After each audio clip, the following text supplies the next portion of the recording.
দেলোয়ার হোসেন সাঈদীর ফাঁসির রায় ঘোষণার পর রংপুরে জামাত শিবিরের সঙ্গে পুলিশের সংঘর্ষে প্রাণ হারায় ৩ জন, আহত হয় ১৫০ শতাধিক। নিহতদের পরিবারে চলছে এখন শোকের মাতম। তারা দ্রুত দোষীদের শাস্তি দাবি করেছেন। রংপুর প্রতিনিধি লিয়াকত আলী বাদলের রিপোর্ট, জানাচ্ছেন ইমরান হাসান।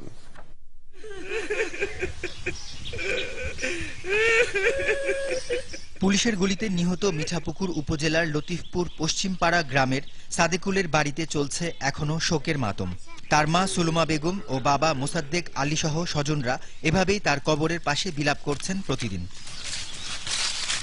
বারে যায় নাকি যে কোনো দিন ওখানে কাপড় চোপড় মুখ শেষ হয়, শুয়ে দেখবেন যে আমার কাপড় চোপড় নিয়ে পটে যায়, সেটা আমি বলতে পারবো না। এর জন্য প্রশাসন আর সরকারি এতন দায়ী। পুলিশের গুলিতে নিহত অপর দুজন সাহেব আলী ও মশিউর রহমানের বাড়িতেও একই অবস্থা। স্বজনরা এই হত্যার দ্রুত বিচার দাবি করেন। আমরা কি কখনো পারবো এইভাবে হচ্ছে এই জায়গাটা পূরণ করতে? আমরা যা হারাইছি তা কখনো পাবো না।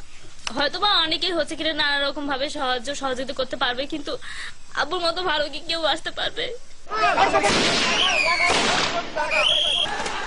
সংঘর্ষের সময় মিঠাপুকুর উপজেলায় আওয়ামী লীগ অফিস ও 5টি দোকানে আগুন দেয় বিক্ষুব্ধরা। উচ্ছৃঙ্খল জনতা তারা পুলিশকে আক্রমণ করে। পুলিশ তার নিজের জীবন, সরকারি সম্পদ, জনগণের সম্পদ রক্ষার্থে প্রয়োজনীয় আইনগত ব্যবস্থা গ্রহণ করে।